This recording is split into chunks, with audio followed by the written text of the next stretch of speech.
I wanna call on stage Miss Maxine Magalona. Max, can you join me here on stage?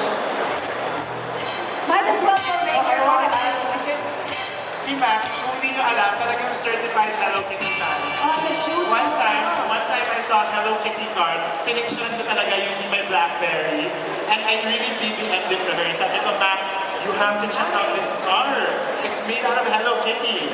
I'm really fascinated by her. Gaano nakatagal? Since I was in high school, Talaga? sobrang in love lang ako sa kanya. And feeling ko ako siya. Feel mo. Yeah, I've always liked cats kasi when I was younger, mahilig na ako sa cats. I don't have a pet cat, but mahilig na ako sa cats. So when I first found out about Hello Kitty, I fell in love. So when you got invited here, the Christmas launch of the Hello Kitty, how did you feel? I felt so excited talaga kaagad. And I said yes.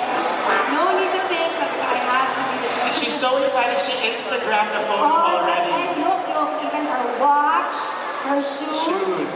There's a contest now. If anybody has more Hello Kitty items than And her, Maxine. and Maxine, will win something. Wala, talo lang kayo.